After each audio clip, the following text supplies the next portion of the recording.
ಅವ್ರಿಗೆ ಗೊತ್ತಿರುತ್ತೆ ದೊಡ್ಡ ಮನೆ ಐ ಮನೆ ಅಂತ ಹೇಳ್ತಾರೆ. ಸೊ ಇದು ಐ ಮನೆ, ಇದು ಅಟ್ಟ. ಓಕೆ ಓಕೆ, ಐ ಮನೆ ಅಂದ್ರೆ ಇಲ್ಲಿ ನಮ್ಮ ಫ್ಯಾಮಿಲಿ ಅವರೆಲ್ಲ ಬಂದ್ಬಿಟ್ಟು ಯಾವ್ದೇ ಹಬ್ಬ ಬಂದ್ರು ಇಲ್ಲಿ ಇದು ಬೋಳ್ಚಾ ಇಟ್ಬಿಟ್ಟು ಪೂಜೆ ಮಾಡ್ತಾರೆ ಇಲ್ಲಿ. ಇದು ನಮ್ಮ ಅಜ್ಜಿ ಇದ್ದಿದ್ದು ರೂಮು. ಇದು ನನ್ನ ಚಿಕ್ಕಪ್ಪ ಅವ್ರದ್ದು ಮನೆ ಅಟ್ಯಾಚ್ ರೂಮು. ಚೆನ್ನಾಗಿದೆ. ಇದು ಆಂಟಿ ಅವ್ರದ್ದು ಮನೆ ಅಟ್ಯಾಚ್ ರೂಮು. ದೊಡ್ಡ ಮನೆ. ನಿಜ ಸಕ್ಕತ್ತಾಗಿದೆ ಮನೆ, ಸೂಪರ್ ಆಗಿದೆ ಕಿಪ್ಪಿ. Thank you. ಇದು ನನ್ನ ಚಿಕ್ಕಪ್ಪ ಅವ್ರದ್ದು ಮನೆ. ಇಲ್ಲಿ ಗೆಸ್ಟ್ ಯಾರಾದ್ರು ಈ ಕಡೆಯಿಂದ ಬರ್ತಾರೆ, ಬರೋರು ಯಾರಾದ್ರು ಬಂದಿಲ್ಲಿ ಕುತ್ಕೊಂತಾರೆ ಅಷ್ಟೇ. ಇದೆಲ್ಲ ಇಲ್ಲಿ ನೋಡಿ, ಇಲ್ಲಿ ವಾಕ್ ಮಾಡೋಣ ನಾನ್ ನೀನು. ನಮ್ದು ಹಂಗೆ ಒಂದ್ ವಿಡಿಯೋ ಮಾಡಿ ಪ್ಲೀಸ್ ಕ್ಯಾಮ್ರಾಮನ್. ಚೆನ್ನಾಗಿದೆ ಕಿಪ್ಪಿ ಮನೆ. ಇದೆಲ್ಲ ಯಾರ ತಗೊಂಡ್ ಇದೆಲ್ಲ ಇವ್ರದ್ದು, ನನ್ ತಂಗಿ ಅವ್ರದ್ದು. ಅವ್ರು ನೆಟ್ಟಿರೋದೇ ಗಿಡ ಇದೆಲ್ಲ. ಅದು ಆ ಕಡೆ ಇರೋದು ನಮ್ ಚಿಕ್ಕಪ್ಪ ಅವ್ರು ನೆಟ್ಕೊಂಡಿರೋದು. ಅದು ಅವ್ರ ಮನೆ ಪ್ಲೇಸ್ ಅಲ್ವಾ, ಅದಕ್ಕೆ ಅವ್ರ. ಇದ್ರಲ್ಲಿ ಇದು ಯಾರ್ಯಾರು? ಇದು ನನ್ನ ಆಂಟಿ ಅವ್ರದ್ದು ಫ್ಯಾಮಿಲಿ. ಇದು ಇವ್ರ ಅಜ್ಜಿ, ನಮ್ಮ ತಂಗಿ ಅಜ್ಜಿ. ಇದು ಅವ್ರದ್ದು ಅತ್ತಿಗೆ. ಮತ್ತೆ ಇದು ಯಾರು ಅಂತ ನಂಗೆ ಗೊತ್ತಿಲ್ಲ. ಇದೆಲ್ಲ ಇವ್ರದ್ದು. ಹಸ್ಬೆಂಡ್ ಅವರಾ? ಓಕೆ. ಓ, ಅಂಕಲ್ ತುಂಬಾ ಸ್ಮಾರ್ಟ್ ಆಗಿದ್ದಾರೆ ಅವಾಗ. ಮತ್ತೆ ಇದು ಯಾರು ಅಂತ ನಮಗೆ ಅಷ್ಟು ಗೊತ್ತಿಲ್ಲ. ನಮ್ ಫ್ಯಾಮಿಲಿ ಅವ್ರದ್ದು ಯಾರ್ದು ಅಜ್ಜಿ. ಓಕೆ, ಚಿಕ್ಕಪ್ಪ ಅವ್ರದ್ದು ಮನೆ ಅಷ್ಟೇ. ತುಂಬಾ ಚೆನ್ನಾಗಿದೆ. ಸ್ವಲ್ಪ ಹಂಗೆ ವೈಡ್ ಆಗಿ ಹೋಗ್ತೀರಾ, ನಾವಿಲ್ಲಿ ಕುತ್ಕೊಂತೀವಿ.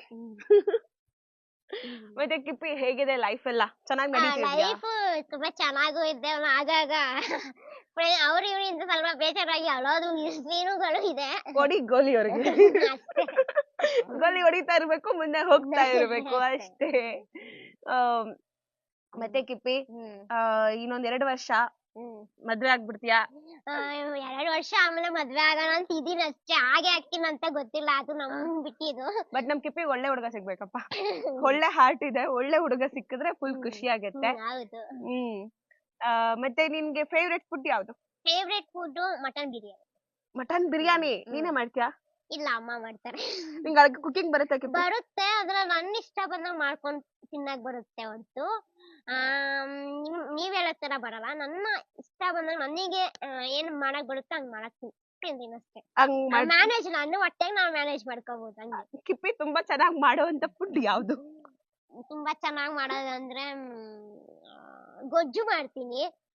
ಗೊಜ್ಜು ಇಲ್ಲ ಅಂದ್ರೆ ಮ್ಯಾಗಿ. ಓಕೆ. ಸೊ ಮ್ಯಾಗಿ ಮಾಡ್ಬೇಕು ಅಂತಂದ್ರೆ ಸ್ಪೆಷಲ್ ಮ್ಯಾಗಿ ನಮ್ ಕಿಪ್ಪಿ ಹತ್ರ ಹೇಳ್ಸ್ಕೊಬೇಕು. ಕಿಪ್ಪಿ, ಇಷ್ಟೆಲ್ಲ ವೈರಲ್ ಆಗಿದ್ಯಾ, ಫೇಮಸ್ ಆಗಿದ್ಯಾ? ಫಿಲಿಂ ಆಫರ್ಸ್ ಏನಾದ್ರು ಬಂತಾ? ಯಾರಾದ್ರೂ ಮೂವಿಗೆ ಆಕ್ಟ್ ಮಾಡ್ತೀರಾ ಏನು ಅಂತ ಬಂದಿತ್ತು. ಆಕ್ಚುಲಿ ಯಾರೋ ಕರೆದಿದ್ರು, ಸೊ ನಾನೇ ಹೋಗಿಲ್ಲ. ಅಂದ್ರೆ ಹೋಗ್ಬೇಕು ಅಂತ ಹೇಳಿದ್ದೆ, ಆಮೇಲೆ ಹೇಳಿದ್ರು, ಆಮೇಲೆ ಸುಮ್ನೆ ಆಗ್ಬಿಟ್ರು. ಅದಕ್ಕೆ ನಾನು ಸುಮ್ನೆ ಆಗ್ಬಿಟ್ಟೆ. ಯಾಕಂದ್ರೆ ನಮ್ಗೆ ನಮ್ಮಮ್ಮ ಕೆಲ್ಸಕ್ಕೆ ಹೋಗ್ತಾರಲ್ಲ, ರಜಾ ಬೇಕು ಅಂತ ಹೇಳಿದ್ರೆ, ಅದಕ್ಕೆ ನಮ್ಮಮ್ಮನ ಹತ್ರ ಹೇಳ್ತೀನಿ ಅಂದ್ಮೇಲೆ ಆಮೇಲೆ ಕೇರೆ ಮಾಡಿ ನಾನು ಸುಮ್ನೆ ಬಿಟ್ಬಿಟ್ಟೆ ಅಷ್ಟೇ. ಅದ್ ಬಿಟ್ರೆ ಇನ್ ಯಾರು ಬಂದಿಲ್ಲ. ಮೂವಿ ಆಫರ್ಸ್ ಬಂದ್ರೆ ಪಕ್ಕ ಹೋಗ್ತೀನಿ. ಬಂದ್ರೆ ಏನಾದ್ರು ಒಂದ್ ಸಣ್ಣ ಪುಟ್ಟ ಮಾಡೇ ಮಾಡ್ತೀನಿ. ಇನ್ ನೆಕ್ಸ್ಟ್ ಶೋಸ್ ಗಳೆಲ್ಲ ಬಂದ್ರೆ, ಇವಾಗ ಜೀ ಕನ್ನಡ ವೇದಿಕೆಗೆ ಹೋಗಿ ಬಂದಿದ್ಯಾ? ಸೊ ಇನ್ನು ನೆಕ್ಸ್ಟ್ ಶೋಸ್ ಗಳೆಲ್ಲ ಬಂದ್ರೆ ಪಕ್ಕ ಹೋಗ್ತೀನಿ. ಪಕ್ಕ ಹೋಗ್ತೀಯಾ? ಬಿಗ್ ಬಾಸ್ ಗೆ ಕರೆದಿದ್ರಂತೆ? ಇಲ್ಲ, ಬಿಗ್ ಬಾಸ್ ಯಾರು ಕರ್ದಿಲ್ಲ, ಕರ್ದಿಲ್ಲ. ದೇವರನೇ ಕರೆದ್ರು ನಾನು ಸ್ವಲ್ಪ ಹಿಂದೆ ಮುಂದೆ ನೋಡ್ತೀನಿ. ಯಾಕೆಂದ್ರೆ ನಾನು ಎಲ್ಲರೂ ನ್ಯೂಸ್ ಪೇಪರ್ ಅಲ್ಲೆಲ್ಲ ಹಾಕಿದ್ರು ಗೊತ್ತಾ? ಅದೆಲ್ಲ ಸುಮ್ನೆ ಅವರು ಅವರ ಹೆಸರಿಗೆ ಅವ್ರಿಗೆ ಬೇಕಿರೋ ಲೈಕ್ ವ್ಯೂಸ್ಗೋಸ್ಕರ ಸುಮ್ನೆ ಇಲ್ದಿರೋ ಗಾಳಿ ಸುದ್ದಿನೆಲ್ಲ ರಬ್ಬಿಸ್ತಾರೆ. ಅದನ್ನೆಲ್ಲ ನಂಬಕ್ ಆಗಲ್ಲ. ಫಸ್ಟ್ ನನ್ನ ಹತ್ರನೇ ಬಂದು ಕೇಳಿ, ಯಾಕೆಂದ್ರೆ ಅವ್ರು ಕೊಟ್ಟಿಲ್ಲ. ಬಿಗ್ ಬಾಸ್ ಹೋಗಕ್ ನಾನು ಹಿಂದೆ ಮುಂದೆ ನೋಡ್ತೀನಿ. ಒಂದು ನಮ್ಮ ಅಮ್ಮನ್ ಬಿಟ್ಟು ಇರ್ಬೇಕು, ಇನ್ನೊಂದು ಲೈಕ್ ನಾನು ಫಿಸಿಕಲ್ ಆಗಿರೋ ಫುಲ್ ಇರೋದಿಕ್ಕೆ ಟಾಸ್ಕ್ ಎಲ್ಲ ಆಡಕ್ ಆಗಲ್ಲ. ಹೆಲ್ತ್ ಮೇಲೆ ಗಮನ ಇರ್ಬೇಕಲ್ವಾ. ನಂಗೆ ಮೊದ್ಲೇ ಹೆಲ್ತ್ ಇಶ್ಯೂಸ್ ಇದೆ. ಇವಾಗ ನಿಂಗೆ ಟಾಸ್ಕ್ ಏನು ಆಡ್ಬೇಡಿ, ಬಿಗ್ ಬಾಸ್ ಬನ್ನಿ ಅಂತಂದ್ರೆ ಹೋಗ್ತೀಯಾ ಹೇಗೆ? ಹಂಗಿದ್ರೆ ಹೋಗ್ತೀನಿ. ಹಂಗೋಗಿ ಸುಮ್ನೆ ಆಕ್ಚುಲಿ ಅಲ್ಲಿ ಹೋಗ್ಬಿಟ್ಟು ಗೇಮ್ ಆಡ್ಬೇಕು. ಗೇಮ್ ಗಿಂತ ಜಾಸ್ತಿ ಜಗಳನೇ ಆಗುತ್ತೆ. ಆ ಜಗಳ ಎಲ್ಲ ನೋಡಿ ನಮ್ಗೆ ಭಯ ಆಗುತ್ತೆ. ಯಾಕ್ ಬೇಕಪ್ಪ ಅಂತ ಅನ್ಸ್ಬಿಡುತ್ತೆ. ಯಾಕೆಂದ್ರೆ ಅದಕ್ಕೆ ಜಗಳ ಮಾಡ್ತಾರೆ. ನಾವು ಇಲ್ಲಿ ನಾನ್ ಚಿಕ್ಕ ಹುಡುಗಿಯಾಗಿ ನಾವು ಫ್ರೆಂಡ್ಸ್ ಜೊತೆ ಜಗಳ ಆಡೋಕು, ನೀವು ದೊಡ್ಡವರಿದ್ದೀರಾ, ನಿಮ್ ಜೊತೆ ಜಗಳ ಆಡೋಕು ವ್ಯತ್ಯಾಸ ಇದೆ. ಅದಕ್ಕೆ ಸೊ ಆಫರ್ ಬಂದ್ರೆ ಹೋಗಲ್ವಾ? ಆಫರ್ ಬಂದ್ರೆ ನಾನು ನನಗೇನಾದ್ರು ಸ್ಪೆಷಲ್ ಆಗಿ ಕಳ್ಕೊಂಡ್ರೆ ಮಾತ್ರ. ನನ್ನ ಜಗಳ ಆಡ್ಬಾರ್ದು, ಮತ್ತೆ ನಮ್ಮನೆ ನಮ್ಮಮ್ಮ ಹೆಂಗ್ ನೋಡ್ಕೊಂತಾರ ಹಾಗೆ ನೋಡ್ಕೊಂಡ್ರೆ ಮಾತ್ರ ಹೋಗ್ತೀನಿ, ಇಲ್ಲ ಅಂದ್ರೆ ಇಲ್ಲ. ಅಮ್ಮನ್ನ ಕರ್ಕೊಂಡ್ ಬಾ ಅಂತಂದ್ರೆ ಅಮ್ಮನ್ ಅವಾಗ ಕರ್ಕೊಂಡ್ 100% ಹೋಗ್ತೀಯ ಇಲ್ಲ ಪಾಪ ನಿನ್ನ ಅಮ್ಮ. ನೋಡ್ಕೊಳ್ಳೋದಕ್ಕೆ. ಹಂಗಂದ್ರೆ ಹಂಗಲ್ಲ, ನಾನು ಅದೇ ನನ್ನ ಮಗು ತರ ಇರೋದಲ್ವಾ. ಹೌದು ನಮ್ಮ ಮಗು ಅಂತ ನಾನು ಯಾಕೆ ಹೇಳ್ತೀನಿ ಅಂದ್ರೆ, ಮಗು ಮನ್ಸ್ ತರ ಇರೋರ್ಗೆ ಒಂಚೂರು ಏನಾದ್ರು ರೇಗಾಡ್ಬಿಟ್ರೆ, ಏನೋ ಒಂಚೂರು ಅಂದ್ಬಿಟ್ರೆ ಅವ್ರಿಗೆ ಅಳು ತಡ್ಕೊಳಕ್ಕಾಗಲ್ಲ. ಲೈಕ್ ನಮ್ಮ ಅಣ್ಣನೂ ಅಷ್ಟೇ.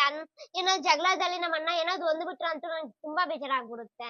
ಅವ್ನು ನನಗೆ ಏನು ಅನ್ಬಾರ್ದು, ನಾನು ಇಷ್ಟ ಬಂದಾಗ ಬಿಟ್ಬಿಟ್ರೆ ಅಂತೂ ನನಗೆ ಇನ್ನೂ ಖುಷಿ ಖುಷಿ ಆಗ್ಬಿಡುತ್ತೆ. ಆಗುತ್ತೆ ನಿಂಗೆ, ಅವ್ರು ತುಂಬಾ ಇಷ್ಟ ಆಗ್ತಾರೆ ನಿನ್ಗೆ. ಅವ್ರು ಇಷ್ಟ ಆಗ್ತಾರೆ ಅಂತಲ್ಲ, ಅಂದ್ರೆ ನನಗೆ ಖುಷಿ ಆಗುತ್ತೆ. ಖುಷಿ ಆಗುತ್ತೆ. ಏನೇನೋ ಅಂತ ಇದ್ರೆ ನಂಗೆ ಇಷ್ಟ ಆಗೋದಿಲ್ಲ. ಓಕೆ, ನಿಂಗೆ ಇವಾಗ ಸೀರಿಯಲ್ಸ್ ಮಾಡ್ಬೇಕು, ಮೂವೀಸ್ ಮಾಡ್ಬೇಕಂತ ಆಸೆ ಇದೆಯಾ? ಸೀರಿಯಲ್ ಮತ್ತೆ ಮೂವೀಸ್ ಮಾಡ್ಬೇಕು ಅಂತ ಇಷ್ಟಾನೇ, ಬಟ್ ಸೀರಿಯಲ್ ಮಕ್ಳು ಪಾಡ್ತಾರ ಕಟ್ಬಿಟ್ರೆ ನಮ್ಮ ಅಕ್ಕ ಮಾಡ್ತೀನಿ. ಮಕ್ಳು ಪಾಡ್ಬೇಕು ನಿನ್ಗೆ. ಓಕೆ, ಸೊ ಮಗು ಪಾಡ್ಗಿರೋದು ಬೇಕಾದ್ರೆ ನಮ್ಮ ಕಿಪ್ಪಿನ ನೋಡಿ. ಸೊ ಮಗು ತರಾನೇ ಮನ್ಸು, ಸೊ ಮಕ್ಳು ತರಾನೇ ಇದಾರೆ, ಮಗು ತರಾನೇ ಇದಾರೆ. ಸೊ ಮಗು ಬಂದ್ರೆ ಮಕ್ಳಾಗ್ತಿ ಬಂದ್ರೆ ಮಾಡ್ತೀಯ.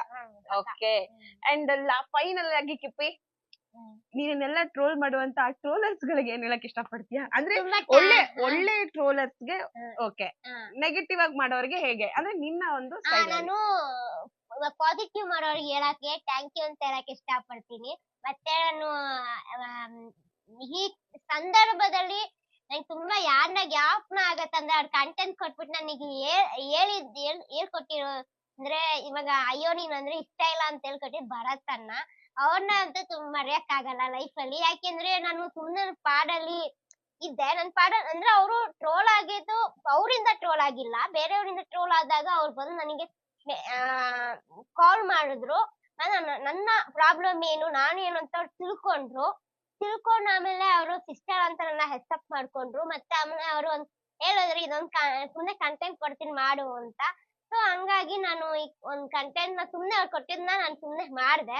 ಅದು ಎಲ್ಲೋ ಫುಲ್ಲು ರೀಚ್ ಆಗೋಯ್ತು. ಅಯ್ಯೋ ನೀನ್ ಅಂದ್ರೆ ನಂಗೆ ಇಷ್ಟ ಇಲ್ಲ ಅಂತ DJ ಸಾಂಗ್ ಕೂಡ ಬಂತು. ಲೈಕ್ ಉತ್ತರ ಕರ್ನಾಟಕ ಸೈಡ್ ಅಲ್ಲಿ ಯಾರೋ ಒಬ್ರು ಕ್ರಿಯೇಟ್ ಮಾಡಿದ್ರು, ಬಟ್ ಅವ್ರು ಯಾರಂತ ನಂಗೆ ಇಲ್ಲಿ ತಗ ಗೊತ್ತಾಗಿಲ್ಲ. ಸೊ ಅವ್ರು ಕ್ರಿಯೇಟ್ ಮಾಡಿದಕ್ಕೆ ಅವ್ರ ಎಂಕರೇಜ್ ಗಾಗಿ ನಾನು ಅವ್ರದ್ದೇ ಹಾಡಿಗೆ ರೀಲ್ಸ್ ಮಾಡಿ ಬಿಟ್ಟಿದೆ, ಅದು ವೈರಲ್ ಆಗಿತ್ತು. ಅದಾದ್ಮೇಲೆ ಇವಾಗ ಬನ್ನಿ ಜನರೇ ಅಂತ ಒಬ್ರು ಕ್ರಿಯೇಟ್ ಮಾಡಿದ್ರು. ಸೊ ಅದು ಕೂಡ ವೈರಲ್ ಆಯ್ತು. ಬಟ್ ಅವ್ರ ಕ್ಷಣದಲ್ಲಿ ಅವ್ರನ್ನ ಜ್ಞಾಪನ ಮಾಡ್ಲೇಬೇಕು. ಯಾರೇ ಆದ್ರೂ ಅಷ್ಟೇ, ನಮ್ ಕಷ್ಟಕ್ಕೆ ಸ್ಪಂದಿಸೋರ್ನ ಮರಿಬಾರ್ದು. ಅದು ಅವ್ರೇ ಅಂತಲ್ಲ, ಯಾರೇ ಆದ್ರೂ ಅಷ್ಟೇ. ಹೌದು, ಸೂಪರ್. ಸೊ ನೆಗೆಟಿವ್ ಕಮೆಂಟ್ ಮಾಡಿದವ್ರಿಗೆ, ಟ್ರೋಲ್ ಮಾಡಿದವ್ರಿಗೆ? ನೆಗೆಟಿವ್ ಟ್ರೋಲ್ ಮಾಡಿದವ್ರಿಗೆ ಏನು ಹೇಳಲ್ಲ, ಮಾಡ್ತಾ ಇರಿ, ಲಾಸ್ಟಿಗೆ ಕರ್ಮ ರಿಟರ್ನ್ ಬ್ಯಾಕ್ ಅಂತ ಹೇಳಕ್ ಇಷ್ಟ ಪಡ್ತೀನಿ ಅಷ್ಟೇ. ಎಪಿಕ್ ಎಪಿಕ್ ಇದು. ಸೊ ಎಸ್, ಇದಾಗಿತ್ತು ನಮ್ಮ ಕಿಪ್ಪಿ ಕೇಸಿ ಜೊತೆಗಿನ ಇಂಟರ್ವ್ಯೂ. ಖುಷಿ ಆಯ್ತು. ಅಂಡ್ ಲವ್ ಯು ಕಿಪ್ಪಿ, ನಿನ್ನ ಒಂದು ಸ್ಪೆಷಲ್ ಇಂಟರ್ವ್ಯೂಗೆ ಥ್ಯಾಂಕ್ ಯು ದಿವ್ಯಾ ವಸಂತ. ಇವ್ರದ್ದು ಒಂದು ಫೇಮಸ್ ಆಗಿರೋ ಡೈಲಾಗ್ ನ ಹೇಳ್ತೀನಿ. ಇಡೀ ರಾಜ್ಯನೇ ಖುಷಿ ಪಡೋ ಸುದ್ದಿ